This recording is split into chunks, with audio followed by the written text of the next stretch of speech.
नमस्कार दोस्तों, स्वागत है आप सभी का क्लाइमेटोलॉजी की सेकंड क्लास में। इससे पहले भी एक क्लास हो चुकी है जिसमें कि हमने कई चीज़ों को कवर कर लिया है। कल की क्लास में हमने देखा था सबसे पहले सिलेबस,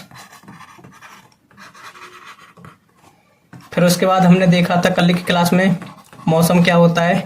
वायुमंडल में दिन प्रतिदिन होने वाली घटना या परिघटना को मौसम कहते हैं। फिर उसके बाद हमने जाना था जलवायु। मौसम की दीर्घकालिक अवधि जलवायु कहलाती है। इसी के बाद हमने देखा था कि वायु क्या होती है।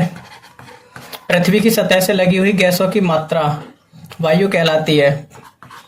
उसके बाद हमने जाना था कि वायुमंडल क्या होता है। पृथ्वी की सतह से लगा हुआ गैसों का आवरण वायुमंडल कहलाता है। और कल हमने वायुमंडल की खास विशेषता के बारे में बताया था कि वायुमंडल की जो विशेषता होती है वो कांच की परत की तरह कार्य करती है। इसके लिए हमने एक बहुत ही शानदार एग्जाम्पल दिया था जिसमें कि हमने रसोई का एग्जाम्पल और एक गाड़ी के कांच का उदाहरण दिया था। उसके बाद हमने जाना था गैसों की प्रकृति के बारे में।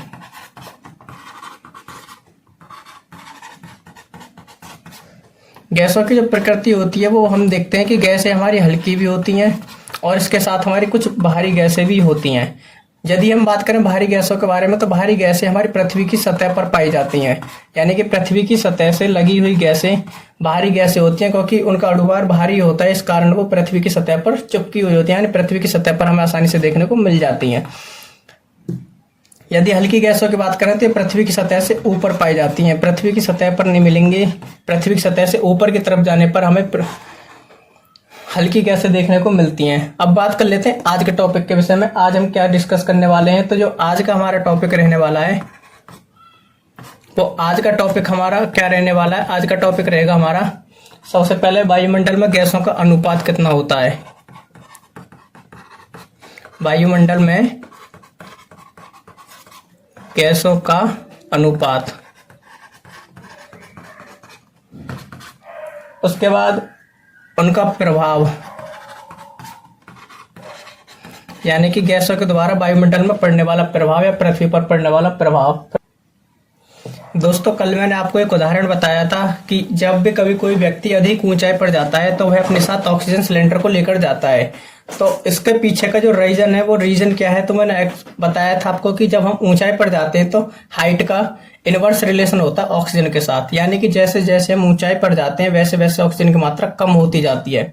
इसी कारण जब हम अधिक ऊंचाई पर चले जाते हैं तो हम देखते हैं कि यानी कि ऑक्सीजन की मात्रा जब ऊंचाई पर जाते कम हो जाएगी तो हमें ऑक्सीजन की आवश्यकता पड़ती है। और ऑक्सीजन की आवश्यकता को पूरा करने के लिए हम ऑक्सीजन सिलेंडर अपने साथ लेकर के जाते हैं। अब मैं आशा करता हूं कि आपके ये डाउट क्लियर हो गया होगा कि ऊंचाई पर जाते समय ऑक्सीजन सिलेंडर हम क्यों लेकर जाते हैं। अब बात करने वाले हम इससे आगे के बारे में, यानी कि आज का जो टॉपिक है उस पर चर्चा करते हैं। पृथ्वी पर 30 किलोमीटर की ऊंचाई के बाद जीवन की संभावना कम होती है। पृथ्वी की सतह से लगा हुआ गैसों का आवरण या मिश्रण वायु कहलाती है। पृथ्वी की सतह से लगा हुआ वायु का आवरण जो पृथ्वी के गुरुत्वाकर्षण के कारण लगा हुआ रहता है उसे हम बोलते हैं वायु। यानी पृथ्वी के सतह पर जो वायु का आवरण घिरा हुआ रहता है वह किसके कारण घिरा हुआ रहता है, गुरुत्वाकर्षण बल के कारण। अब गैसों के मिश्रण की हम बात करें तो गैसों का मिश्रण हमारा रंगहीन होता है, स्वादहीन होता है। ये गैसों की हमारी प्रकृति भी है कि गैसें हमारी रंगहीन होती हैं और स्वादहीन होती हैं। मौसम या जलवायु, वायुमंडल पृथ्वी की सतह से ऊपर की ओर जाने पर वायुमंडल हमारा विरल होता है और गैसों की सघनता कम होती है। पृथ्वी की सतह से ऊपर की तरफ जाने पर गैसों की मात्रा कम होती चली जाती है। पृथ्वी की सतह पर अधिक बाहर वाली गैसें हमें देखने को मिलती हैं। एक एग्जाम्पल देखिए दोस्तों, जब हम गुब्बारा फैलाते हैं तो हम अपने मुंह से कार्बन डाइऑक्साइड गैस का प्रयोग करते हैं जिसकी वजह से गुब्बारा नीचे आ जाता है। जबकि यदि हम गुब्बारे में हाइड्रोजन गैस भर देंगे तो गुब्बारा ऊपर पहुंच जाएगा। यानी कि जो कार्बन डाइऑक्साइड गैस है वो बाहरी गैस है, जबकि हाइड्रोजन सबसे हल्की गैस है। इसलिए हम जब हाइड्रोजन गैस का प्रयोग करेंगे तो गुब्बारा नीचे आ जाएगा। कुछ गैसें हैं जिनका अणुभार यहाँ पर लिखा हुआ है, जैसे कि ऑक्सीजन है, ऑक्सीजन का अणुभार होता है 32, कार्बन डाइऑक्साइड का अणुभार होता है 44, नाइट्रोजन का 28, हाइड्रोजन ऑक्साइड यानी कि जल 18, CH4 मैथेन 16। हाइड्रोजन सबसे हल्की गैस है क्योंकि इसका अणुभार सबसे कम है। पृथ्वी पर गैसों का अनुपात, पृथ्वी पर पाई जाने वाली जो गैसें हैं उनके अनुपात के बारे में डिस्कस करते हैं। सबसे पहले हम बात करते हैं नाइट्रोजन। पृथ्वी पर नाइट्रोजन 78.1% मात्रा में पाई जाती है। इसे लगभग कभी कभी 78% भी लिख दिया जाता है। वहीं बात करें ऑक्सीजन की, तो ऑक्सीजन हमारा पृथ्वी पर 20.9% पाया जाता है। इसे लगभग हम 21% लिख देते हैं। कार्बन डाइऑक्साइड गैस हमारी 0.03% मात्रा में पाई जाती है। जब हम ऊपर की तरफ वायुमंडल में जाते हैं तो गैसों की मात्रा कम हो जाती है और इनसे उत्पन्न होने वाला जो प्रभाव होता है, यानी गैसीय प्रभाव जो होता है, पृथ्वी से हीट प्राप्त करते हैं तो वो गैसों का प्रभाव भी धीरे धीरे कम हो जाएगा और इस कारण पृथ्वी क्या हो जाती है, गर्म हो जाती है। दिन के समय पृथ्वी गर्म रहती है, हीट भी ज्यादा प्राप्त करेगी, वायु की मात्रा भी ज्यादा रहेगी, तो सतह पर क्या होता है, हीट ज्यादा रहती है। और जब दिन के समय पृथ्वी गर्म रहती है, वायु की मात्रा अधिक रहती है, तो अधिक तापमान का अवशोषण होता है। दिन के समय जब पृथ्वी गर्म रहती है और वायु की मात्रा भी रहती है तो अधिक तापमान का अवशोषण होता है, हीट अधिक होती है।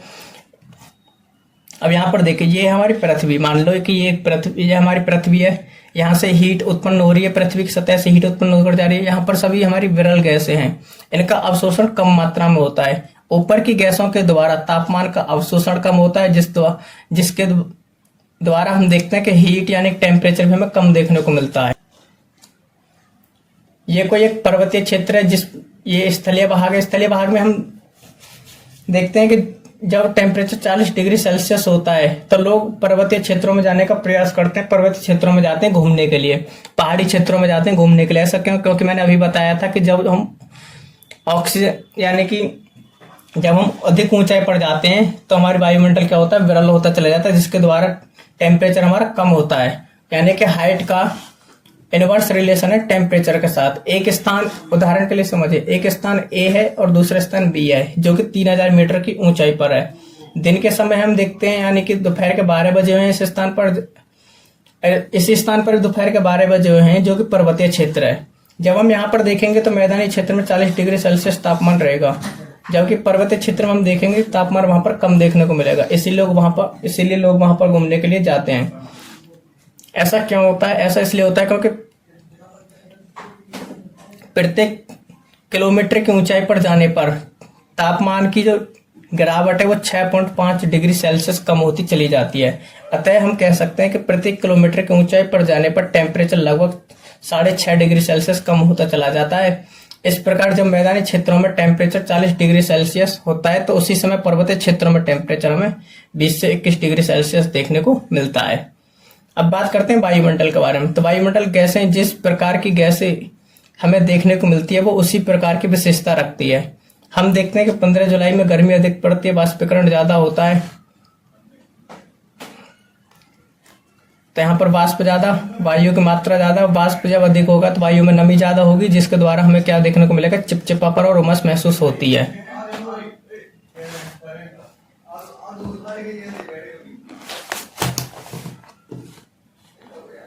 जो गैस जिस जगह पर जैसी मात्रा में होती है वह वहां पर वैसी ही विशेषता दिखाती है।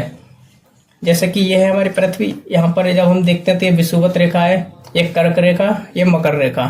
यहाँ पर हमारा यानी कि ये वाला जो क्षेत्र हमारा होता है इस पर हमारा टेम्परेचर अधिक रहता है, वनस्पति अधिक है और इसके साथ ही हमें उमस देखने को मिलती है। ऑक्सीजन गैस ठंडी होती है, कार्बन डाइऑक्साइड गैस गर्म होती है, CH4 यानी कि मीथेन, कार्बन डाइऑक्साइड और जल, इन तीन जब यहाँ पर ये तीनों चीजें मिल जाती हैं तो इन सभी के द्वारा हमें उमस देखने को मिलती है। आप सभी को कमेंट बॉक्स में जवाब देना है कि उमस बनने के लिए कौन कौन सी गैसों का होना आवश्यक है।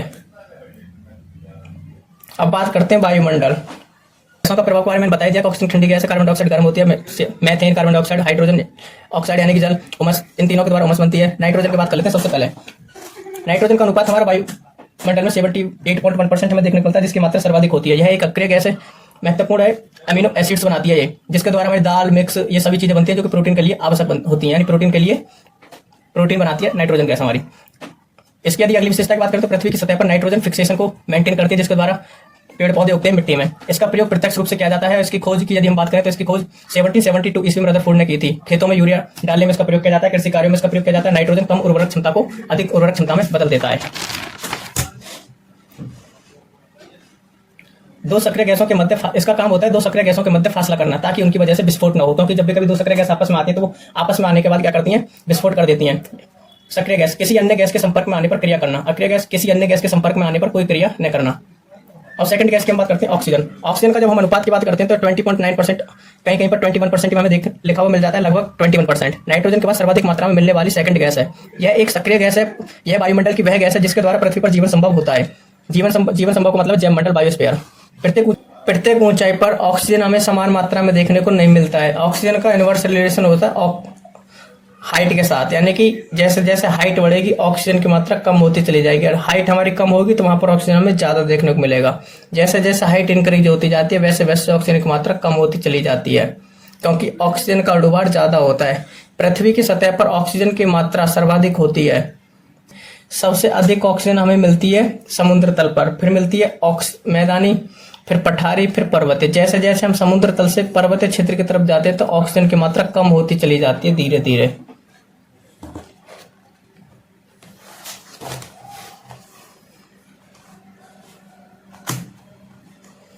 बात करते हैं समुद्री क्षेत्र। समुद्री क्षेत्र पे यदि हम शैवाल की मात्रा अधिक देखने को मिलती है तो हम कह सकते हैं वहां पर ऑक्सीजन की मात्रा भी अधिक होगी, और यदि शैवाल की मात्रा हमें कम देखने को मिलती है तो हम कह सकते हैं कि ऑक्सीजन की मात्रा भी कम ही देखने को मिलेगी।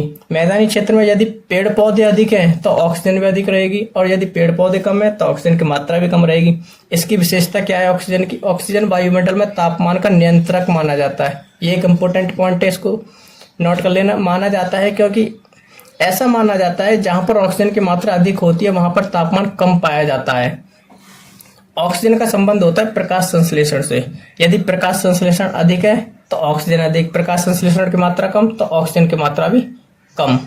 उसके बाद हम बात करते हैं ऑक्सीजन वायुमंडल के लिए सर्वाधिक महत्वपूर्ण है। क्यों? क्योंकि प्रकाश संश्लेषण पौधों के लिए आवश्यक है, लेकिन पेड़ों की कटाई होती जा रही है और दिन पे दिन हम पेड़ों की कटाई करते जा रहे हैं, और वनों की कटाई अधिक मात्रा में जब हम करते हैं तो ऑक्सीजन वायुमंडल में पर्याप्त मात्रा में नहीं है। और मानवीय सभ्यता जब विकसित होती जा रही है धीरे धीरे तो ऑक्सीजन की मात्रा कम होती जा रही है। इससे जीवन हमारा प्रभावित हो रहा है। हमें करना क्या चाहिए? पेड़ पौधे लगाने चाहिए। जनसंख्या वनस्पति काट रही है और गैर वनस्पति कार्य के लिए वनस्पति को यूज कर रही है। भारत सरकार ने लगभग एक लक्ष्य रखा है कि लगभग 33% भाग पर वृक्ष लगाना चाहता है। कोविड के समय में हॉस्पिटल कम थे तो ऑक्सीजन के लिए लोग बगीचों का प्रयोग करते थे। ये बात तो आपको अच्छी तरह से याद ही होगी।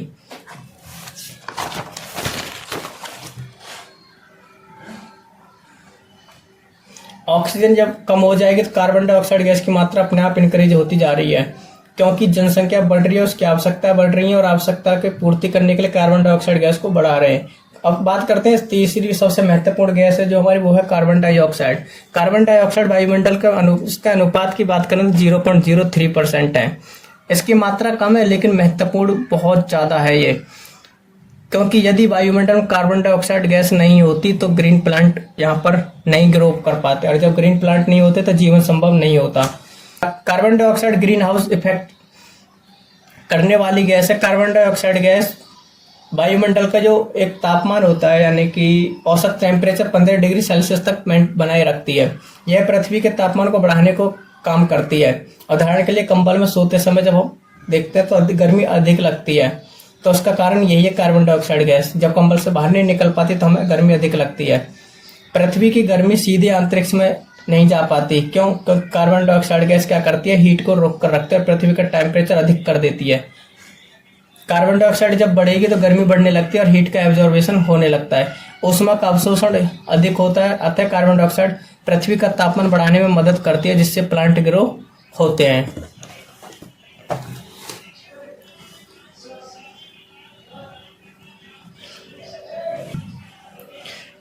एक उदाहरण के माध्यम से समझते हैं। लद्दाख में खेती करना है, ट्रीज नहीं उगते क्योंकि वहां का वातावरण ठंडा है। कार्बन डाइऑक्साइड वायुमंडल, ग्रीन हाउस प्रभाव, हरियाली संभव है, दिन और रात में गर्मी होती है। कार्बन डाइऑक्साइड गैस की मात्रा समय के साथ साथ बढ़ती जा रही है, क्योंकि उद्योग, परिवहन, घरेलू उत्पादों के लिए मशीनें, गैसें, पेट्रोलियम प्रोडक्ट इत्यादि बढ़ते जा रहे हैं। इन सभी से कार्बन डाइऑक्साइड गैस बढ़ती है, और अर्थात हम कह सकते हैं कार्बन डाइऑक्साइड गैस वायुमंडल में कार्बन डाइऑक्साइड की मात्रा बढ़ाती है। इसका प्रभाव जब बढ़ता जा रहा है तो इससे हीट बढ़ रही है, और हीट बढ़ने के साथ साथ हमारे यहाँ टेम्परेचर बढ़ता जा रहा है। कार्बन डाइऑक्साइड का संबंध है टेम्परेचर से। यदि हमारा टेम्परेचर बढ़ेगा तो कार्बन डाइऑक्साइड गैस बढ़ेगी। कार्बन डाइऑक्साइड गैस के बढ़ने के साथ साथ हमारा टेम्परेचर भी बढ़ता है। Carbon dioxide gas green house प्रभाव के निर्माण करती है, जिसकी वजह से इसे प्राकृतिक गैस कहा जाता है। 1750 ईस्वी में औद्योगिक क्रांति हुई थी, तो मशीनों का निर्माण अत्यधिक मात्रा में किया जाने लगा, इसका विस्तार बढ़ने लगा। कोयले, लकड़ी, पेट्रोल का जब उपयोग ज्यादा किया जाने लगा तो इसके माध्यम से कार्बन डाइऑक्साइड गैस बढ़ने लगी, वायुमंडल अनुपात बढ़ने लगा, पृथ्वी गर्म हो गई और ग्लोबल वार्मिंग बढ़ने लगी। विश्व की सबसे बड़ी समस्या बनकर के हमारे सामने आ गई है। अब ये विश्व की सबसे बड़ी समस्या है ग्लोबल वार्मिंग।